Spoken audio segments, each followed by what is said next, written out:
الباب والاعتبار والحمد لله الذي نحمده نستعينه نستغفره ونعوذ بالله من شرور أنفسنا ومن سيئات أعمالنا من يهده الله فلا مضل له ومن يضلله فلا هادي له نشهد أن لا إله إلا الله نشهد أن محمدا عبده ورسوله لا نبي بعده أما بعد كما قال الله تعالى عز وجل في كتابه الكريم نعوذ بالله من الشيطان الرجيم بسم الله الرحمن الرحيم يا أيتها النفس المطمئنة ارجعي إلى ربك راضية مرضية فادخلي في عبادي وادخلي جنتي الآية وكما قال نبينا محمد بن عبد الله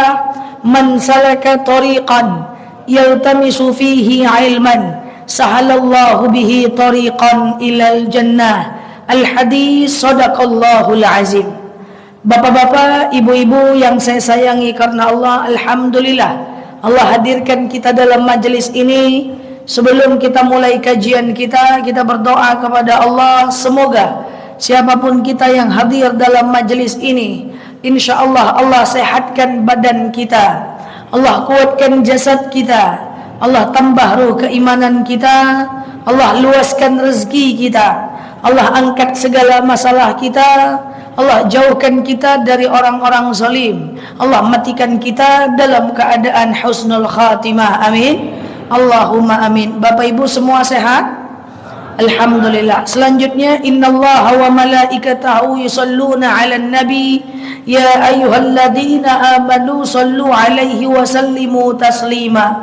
Salawat salam kita hadiahkan kepada baginda Rasulullah sallallahu alaihi wasallam dengan lafaz Allahumma salli ala Muhammad wa ala ali Muhammad. Bapak-bapak, ibu-ibu yang saya sayangi karena Allah, sudah lama saya tak berhadir dalam majelis ini Bapak Ibu ya. Maka hari ini kita akan membahas tentang hal yang sederhana saja. Mungkin kita semua sudah melakukan sholat 5 waktu datang ke masjid.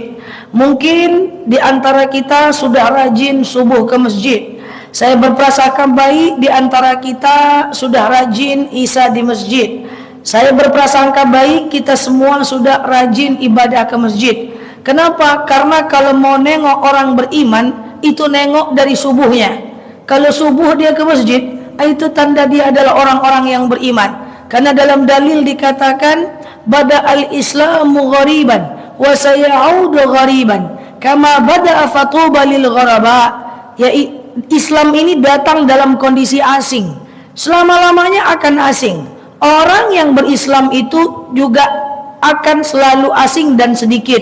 Qala man huwa al-ghuraba ya Rasul, siapa mereka adalah al-ghuraba ya Rasul, yaitu hum alladzina yuslihuna 'inda fasadin nas, yaitu orang yang berbuat baik saat yang lain tidak berbuat baik. Jadi Bapak Ibu, yakin saya kita udah rajin ke masjid, tapi ada satu hal yang kalau bisa kita amalkan dan kita lakukan dalam kehidupan sehari-hari kita, ini bisa kita bawa pulang. Amal kecil kalau udah dibiasakan manfaatnya besar, boleh dibawa pulang. Kita jelaskan manfaatnya biar Bapak Ibu semangat dengan ilmu baru ini dan amalan baru ini. Kita akan membahas tentang keutamaan dan fadilah menjaga wudu 24 jam. Jangan-jangan setelah ini jaga wudu 24 jam semua. Baik Bapak Ibu yang saya sayangi karena Allah, poin pertama sudah sering saya sampaikan, poin selanjutnya jarang saya sampaikan, saya coba sampaikan hari ini. Semoga setelah ini tutup acara ini kita mau menjaga wudu 24 jam. Insya Allah kita mulai. Yang pertama, Bapak Ibu yang saya sayangi karena Allah, orang yang jaga wudu 24 jam. Poin satu ini udah sering saya sampaikan. Habis wudu batal ambil lagi. Habis wudu batal ambil lagi. Habis wudu batal ambil lagi. Orang kalau jaga wudu 24 jam, kalau dia mati dalam keadaan berwudu, maka matinya mati syahid. Apa beda mati syahid dengan mati husnul khatimah? Bapak Ibu pernah dengar mati husnul khatimah? Husnul khatimah, mati dalam keadaan baik. Orang yang husnul khatimah itu dia meninggal dalam keadaan baik, mengucapkan la ilaha illallah Muhammadar Rasulullah, dia cuman terhapus dari siksa kubur saja. Itu beda kalau mati syahid, Bapak Ibu. Orang yang jaga wudu 24 jam, kalau dia mati dalam keadaan berwudu, maka matinya mati syahid. Apa itu mati syahid? Tak merasakan sakitnya mati, tak ada hari perhitungan, langsung masuk surga. Mau? Wah, jaga wudu 24 jam. Sebenarnya mati syahid itu banyak, Bapak Ibu. Mati di masjid, meninggal saat baca Quran, meninggal saat mendengar tausiah, meninggal saat zikir, meninggal saat majelis ilmu, banyak. Cuman masalahnya kesempatannya tipis. Majelis taklim sekali seminggu cuman Pak, itu pun kalau datang pula. Salat 5 kali sehari semalamnya, itu pun kalau yang wajib-wajib pula. Iya kan? Zikir tidak mungkin setiap duduk kita berzikir. Berperang tidak ada wajah-wajah mampu perang di sini. Apalagi majelis taklim tidak juga setiap saat. Baca Quran apalagi, meninggal saat baca Quran itu mati syahid juga. Cuman masalahnya semua itu kemungkinannya kecil, kecuali kita sangat sering melakukan. Kan ceritanya kita ingin membuka kesempatan untuk kemudian kita bisa mati syahid. Maka yang kesempatan ada 24 jam adalah menjaga wudu 24 jam. Nanti poin selanjutnya kita sampaikan, kita jelaskan dulu poin pertama ini. Jadi Bapak Ibu, apa itu mati syahid? Satu, dia tidak merasakan sakitnya mati. Mati itu sakit, Bapak Ibu. Siapa yang pernah menjelaskan mati itu sakit? Khadijah. Suatu ketika Rasul bertanya kepada Khadijah, istriku, apa rasa sakit sakaratul maut yang kau rasakan? Apa kata Khadijah? Sakitnya sakaratul maut ini ibarat duri yang dibenamkan dalam tubuhku dan dicabut dengan pelan. Rasul tanya kepada Abdul Muttalib, apa rasa sakit mati Abdul Muttalib? Bagaikan dikuliti dengan 7 lapis kulitan. Rasul tanya pula kepada sahabat yang lain, apa rasa sakit mati wahai sahabatku? Bagaikan ditusuk dengan 70 kali tusukan. Sama dengan Khadijah, calon ahli surga. Begitu sakitnya Bapak Ibu, apalagi kita. Maka kalau kita jaga wudu 24 jam, kita mati dalam keadaan wudu, maka mati kita mati syahid. Tak merasakan sakit mati, tak ada hari perhitungan.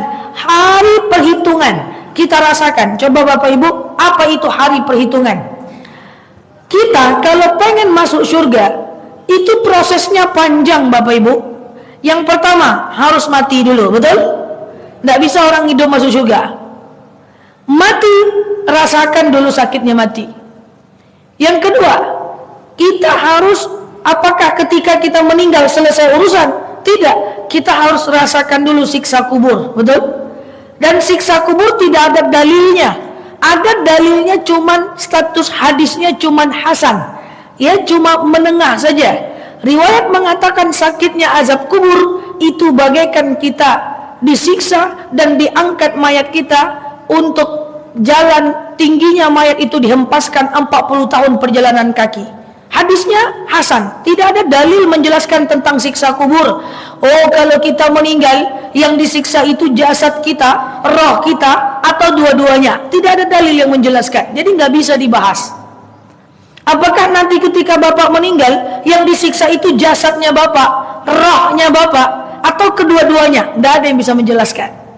Apakah langsung masuk surga setelah azab kubur? Tidak Bapak Ibu. Kita harus dibangkitkan dulu di padang mahsyar. Ngapain kita di padang mahsyar? Ada 2 aktivitas kita. Yang pertama, kita mencari Rasulullah sallallahu alaihi wasallam. Dan mencari Rasulullah di antara sekian banyak umat. Nanti umat Nabi Daud kan mencari Nabi Daud. Umat Nabi Musa mencari Nabi Musa. Umat Nabi Isa mencari umat Nabi Isa, mencari Nabi Isa. Dan umat Nabi Muhammad mencari Nabi Muhammad. Oh, bayangkan banyaknya manusia di bumi mencari Nabi Muhammad, matahari sejengkal di atas kepala, tak pakai baju kita mencarinya. Gimana kita mau mencarinya? Dan setelah ketemu Muhammad, belum tentu pula belum tentu juga Muhammad mengakui kita. Makanya berbanyak selawat biar kita tak susah mencari Muhammad nanti di padang mahsyar. Apakah langsung masuk surga? Tidak Bapak Ibu, kita ketemu dengan yaumul hisab. Apa itu yaumul hisab? Yaumul hisab itu adalah hari di mana kita dihitung dosa dan pahala kita, dan di situ diselesaikan transaksinya. Orang yang pernah berhutang harus mencari hutang yang tak dia bayar. Orang yang pernah menyakiti orang lain harus mencari orang lain itu di padang mahsyar. Orang-orang yang pernah bergosip, yang pernah berfitnah, yang pernah berhutang, yang pernah nyakitin hati orang, harus mencari semua orang yang pernah dia sakiti, yang pernah dia gosipkan, yang pernah dia hutangkan, yang pernah dia janji tak dia tepati. Orang-orang yang pernah dia zolimi, yang dia bikin tangis hatinya di dunia dan belum memaafkannya, nanti akan kita cari di padang mahsyar. Kita transaksional, kita berikan pahala kita untuk dia. Pahala cuman cukup makan, kasih pula untuk orang. Oh ya kan. Maka hidup nih banyak ibadah, kurang-kurangi salah dengan orang. Banyak ibadah, gosip jalan, lewat pahalanya. Nanti di akhirat kita akan cari tuh orang-orang yang kita gosipkan, orang-orang yang kita buka aibnya, orang-orang yang kita fitnah, orang-orang yang pernah kita janji tapi kita mungkir. Termasuk Pak akan mencari anak yang tak pernah kita perintahkan sholat, akan mencari istri yang tak pernah kita suruh dia tutup aurat, akan mencari istri tanggung jawab bapak yang tak pernah kita ajak dia sholat, kita juga ikut dosanya. Kita akan mencari mereka dan mempertanggungjawabkan di hadapan Allah dan memberikan pahala kita untuk dia. Maka supaya tak berat beban di padang mahsyar, caranya adalah perbanyak ibadah, perkecil dosa dengan manusia. Saya ulangi, perbanyak ibadah, perkecil dosa dengan manusia. Ini kadang-kadang ibadah jalan, dosa jalan juga. Nah, itu masalahnya. Nanti kenanya adalah di yaumul hisab. Hati-hati Bapak Ibu, di yaumul hisab nanti kita tuh juga akan mencari anak, akan mencari istri, akan mencari anak kandung. Maka hati-hati dalam berjanji. Al-wa'du dainun, janji adalah hutang. Jadi jangan cepat berjanji. Kalau kita mungkir, kita akan cari dia di padang mahsyar.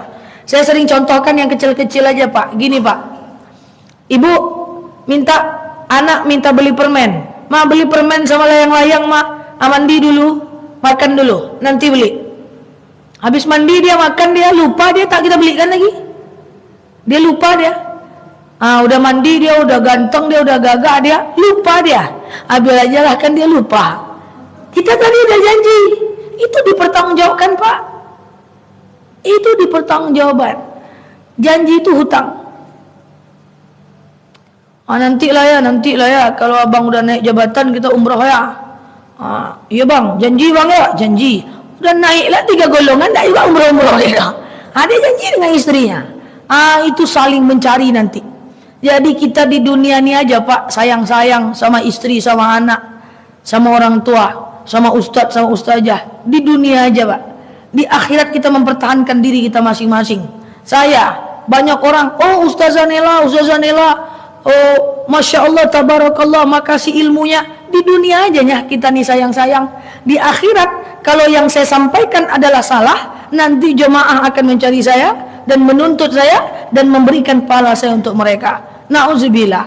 Maka Bapak Ibu, jangan terlalu dipusingkan manusia ya. Kalau suami tak sholat, ajak dia kepada kebaikan, doakan, udah, jangan terlalu dipusingkan. Karena akhirnya di akhirat kita masing-masing Pak, janji yang tak tepat pada istri, janji yang tak tepat pada suami, janji yang tak tepat pada anak, semua kita akan rasakan di padang mahsyar. Apakah langsung masuk surga? Tidak. Lewat dulu jembatan Siratal Mustaqim. Iya kalau masuk surga. Kalau 7 lungkang pula ke neraka. Proses udah panjang nih. Dari meninggal, kan gitu kan?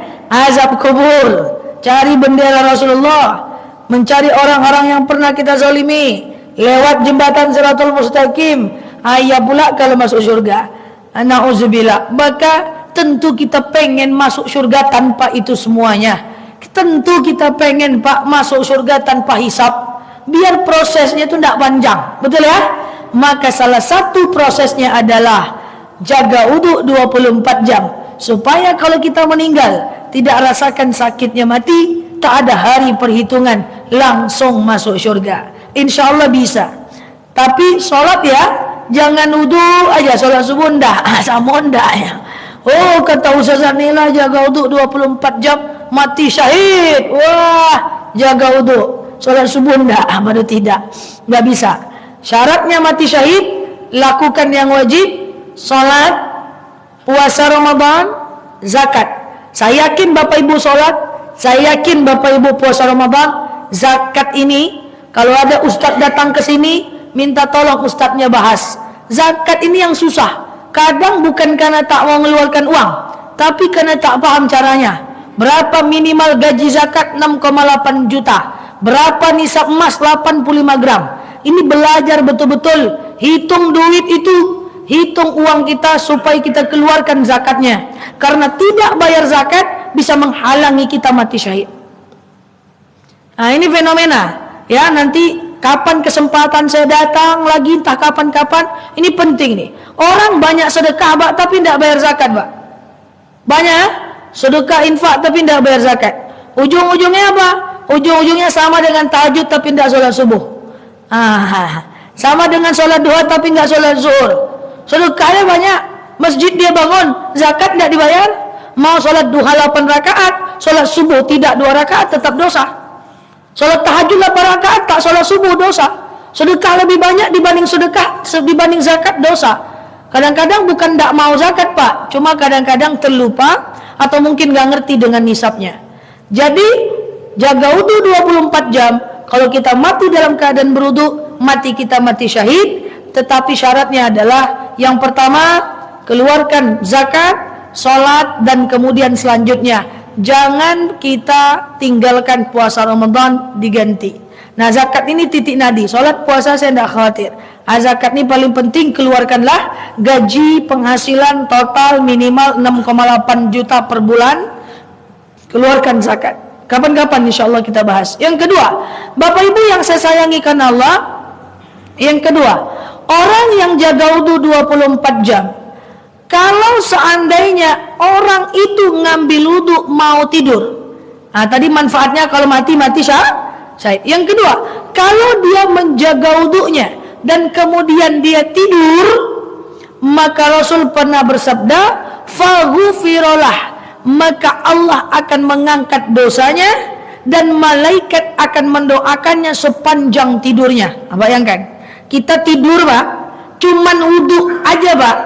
Ini kalau kita ngerti ilmunya, kita mau jaga ini, kita cuman ngambil wudu saja, lalu setelah ngambil wudu kita tidur, kan gitu ceritanya. Maka malaikat akan mendoakan kita. Ada 2 doanya. Kalau dalam majlis taklim 3 doa, tapi kalau malaikat mendoakan saat tidur ada 2. Allahumma ighfir lahum, ya Allah ampuni dosa si fulan itu. Allahumma arhamhum, ya Allah cintai si fulan itu. Hadis riwayat At-Tabrani. Jadi ada orang-orang yang cerdas dalam beramal, dia nggak melakukan apa-apa, pahala jalan. Itu kan investasi akhirat ya Bapak Ibu. Kalau kita sholat kan kita melakukan sesuatu supaya dapat pahala. Kalau kita baca Quran kan kita melakukan sesuatu supaya dapat pahala. Sekarang ada nggak caranya kita nggak ngapa-ngapain tapi pahala jalan? Tidur, pahala jalan. Itulah dia jaga untuk 24 jam. Sama dengan kerja, Pak. Kita bekerja, kalau kita pengen rezeki, ada rezeki aktif. Kita kerja dapat rezeki, buka kedai dapat rezeki, ya kan? Tapi ada yang kita tidur dapat rezeki. Dengan cara apa? Banyak orang yang bangun aset, yang dia punya rumah kos, yang dia punya kos-kosan, yang dia punya sawit, yang dia punya kebun. Dia tidur, dia punya aset, punya investasi, jalan rezekinya. Pahala juga bisa begitu. Ada yang kita itu aktif melakukan ibadah dapat pahala, dan ada yang kita tidur pun dapat pahala. Siapa mereka? Yaitu orang yang ngambil wudu sebelum tidurnya. Maka tidak boleh lagi Bapak Ibu di mana tabariang di situ terkalok. Habis nonton suara hati istri itu tidur tanpa wudu, tidak bisa. Jadi kalau kita mau baik, maka jagalah wudu 24 jam. Habis wudu kita ambil wudu, kemudian kita tidur, akan dijaga oleh malaikat, dicintai oleh Allah, diampuni dosanya oleh Allah Subhanahu wa ta'ala. Hadis sahih. Akan muncul banyak pertanyaan. Ustazah, kalau saya ngambil wudu sebelum tidur, lalu kemudian bersentuhan dengan suami, batal enggak? Atau ngambil wudu sebelum tidur, lalu kemudian tak sengaja ketika tidur saya buang angin, atau saya ngambil wudu sebelum tidur, kan tidur membatalkan wudu Ustazah, kan gitu ya. Masalahnya itu adalah bukan batalnya, masalahnya adalah yang menjadi fadilah dan keutamaannya bukan selama ada wudu dalam hal tidur, bukan, tapi ketika kita tidur dan tak sadar dalam keadaan berwudu, itulah keutamaannya. Jadi bukan berarti nggak tidur biar nggak batal wudu. Masalahnya tidur kan batal wudu, ya kan? Lalu lama batal wudu Bapak Ibu. Jadi masalahnya itu adalah bukan menjaga wudu saat tidur, tetapi tidur dalam keadaan berwudu itu mendapatkan fadilahnya, disayangi Allah, diampuni dosanya. Tidur itu membatalkan wudu. Tapi kalau lalu ayam nggak batal dah Bapak Ibu. Kalau tidur ayam, tahu tidur ayam? Takut-kuat. Itu tidak batal. Tapi kalau tidur lelap, batal. Jadi kalau ibu dengarkan ceramah Ustadz dari Isya sampai Taraweh, kan kadang-kadang habis makan banyak suka terkantuk ya. Tapi kalau tidurnya cuma takut-kuat aja, itu tidak batal. Tapi kalau menyandar kita, mantap tidurnya Pak, itu batal. Jadi tidur lelap membatalkan wudu. Kalau cuman sambil berdiri tidur atau cuman takwa Bapak Ibu, cuman tertidur gitu aja, tidak batal wudu. Maka usahakan kalau Ustadz ceramah, kalau lagi ngantuk jangan nyandar, nanti batal wudunya. Tapi kalau lagi nggak ngantuk nggak apa-apa. Jadi ketika kita ngambil wudu mau tidur, batal karena tidur, batal karena buang angin, kita tetap mendapatkan fadilahnya. Tapi kalau batal karena kita kemudian bersentuhan dengan suami, nah itu dua pendapat mazhab. Imam Hanafi mengatakan tidak batal, Maliki mengatakan tidak batal, kemudian Hambali mengatakan tidak batal, Syafi'i mengatakan batal, itu pun kalau muncul syahwat. Oke? Nah, Bapak Ibu yang saya sayangi karena Allah, itu. Dah, pertama apa tadi? Kalau kita jaga wudu 24 jam, kita mati dalam keadaan syahid.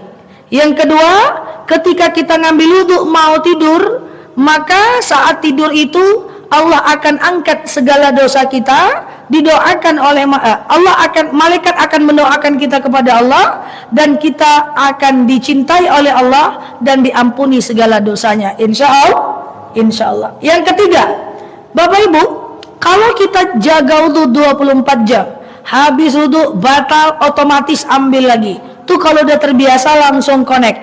Batal, ambil lagi. Batal, ambil lagi. Batal, ambil lagi. Maka wudu kita bisa membuat kita aminu minal amarah, mengamankan kita dari rasa suka marah, rasa amarah.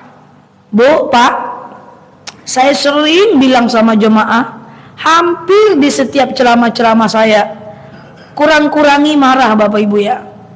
Kurang-kurangi marah. Saya sering dengar bapak-bapak, enggak di sini bapak-bapak soleh semua. Di luar sana tuh suka ngomong gini, Ustazah, saya marahkan istri saya supaya dia berubah. Saya bilang, kalau marah bisa membuat orang berubah, saya paling nomor satu yang akan pemarah di dunia ini. Masalahnya adalah marah hanya akan membuat orang sakit hati, dan marah tidak bisa membuat orang berubah. Karena gini Pak, ketika seorang ibu marah dengan anak, ibu-ibu pasti pernah ngalami lah, anak dimarahi hari ini besok diulangnya lagi, pernah ya? Oi, letak sendal itu pada tempatnya. Dak bamato kok. Gitu. Letak tuh sendal. Mada betul, nakal betul. Besok diserakkannya lagi. Kemarin kan mak udah bilang, letak ini sendal pada tempatnya. Bu serak-serak sendal kamu. Besok diserakkannya lagi. Udah dimarahi tetap dia buat. Pernah gitu ya? Itu justru karena kita adalah marah. Bapak Ibu, kalau kita marah atau menyampaikan kebaikan dengan marah, itu orang yang kita marahi, dia tidak akan ngerti informasinya. Dia cuma dapat sakit hatinya. Justru dia nggak akan ngerti, karena yang dia dapat cuma sakit hatinya saja. Tapi masalahnya, mau nggak kita meninggalkan bekas sakit hati pada anak, istri, dan suami kita? Pernah ya nengok orang bertengkar di jalan, gitu ya? Dia bertengkar nih berdua nih, suami istri. Ya tapi kan gini, ya tapi kan aku begini dah. Ya tapi kan gini, ya enggak, itu doa. Dia nggak mau saling mendengar. Kenapa? Orang yang dimarahi adrenalinnya nggak stabil. Kalau adrenalinnya nggak stabil, orang yang dimarahi itu nggak ada kesempatan berpikir. Kalau nggak ada kesempatan berpikir, dia nggak bisa menangkap informasi dengan baik, sehingga yang dia dapat bukan informasinya, yang dia dapat cuman sakit hatinya. Dan hampir setiap ceramah saya ngomong kepada jamaah, berhenti marah, karena sekali kita marah itu akan membuat 27.000 sel saraf kita putus. Putus 27.000. Marah sedikit, putus 27.000. Bayangkan tuh, marah 27.000. Ke siapapun, macet marah, disenggol orang di jalan marah 27.000. Dan dia bisa marah itu bisa dikembali, sel saraf itu bisa dikembalikan lagi dengan senyum. Tapi sekali senyum Pak, itu cuman bisa nyambung 700 sel saraf. Sekali ngegas marah putus 27.000. Sekali senyum cuma bisa nyambung 700. Nggak imbang dia Pak. Nggak mungkin senyum gitu terus, gila pula kita kata orang. Atau senyum terus, ngapa kamu senyum terus nyambung saraf putus? Nggak mungkin Pak. Jadi kurangi marah. Di antara cara mengurangi marah adalah kita menjaga wudhu. Makanya kata Rasul, kalau marah tegak duduk, marah duduk baring, marah baring ambil wudhu. Kan gitu ceritanya. Marah juga ambil wudhu, bawa sholat. Apapun, banyak sholat yang bisa dilakukan 24 jam. Sholat taubat, sholat hajat, istikharah, ya kan? Bawa sholat. Marah sholat, setelah sholat bawa sujud. Marah sujud aja terus. Letakkan kepala di bawah. Marah lagi, innalillahi wa inna ilaihi raji'un. Biasanya selesai Pak. Allah, masa ustazah ini teoritis banget? Marah tegak, bawa duduk, marah duduk, bawa baring. Enggak ada tuh saja. Ada. Cobalah. Ya, supaya kita bisa menahan marah. Dan wudhu bisa membuat kita menahan gejolak emosi dan amarah kita. Itu hadis riwayat muttafaqun alaih. Baik Bapak Ibu, yang pertama, jaga wudhu 24 jam. Itu bisa membuat kita kalau mati dalam keadaan syahid. Yang kedua, ketika kita tidur dalam keadaan berwudu, maka akan dicintai oleh Allah dan didoakan oleh malaikat agar dosa-dosa kita Allah angkat. Kemudian yang ketiga, kalau kita jaga wudu 24 jam, habis wudu batal ambil lagi, batal ambil lagi, batal ambil lagi. Yang ketiga, bisa menahan amarah. Yang keempat terakhir, sebelum nanti saya tutup dengan cara supaya wudhu tidak terlalu cepat batal ya. Bentar ya. Oke. Baik Bapak Ibu yang saya sayangi karena Allah, selanjutnya terakhir yang keempat, kalau kita jaga wudhu 24 jam, maka nanti di padang mahsyar, saat mencari bendera Rasulullah sallallahu alaihi wasallam, Rasul akan ketara dengan kita. Karena orang yang jaga wudhu 24 jam, ada 3 tempat Allah akan angkat dosanya.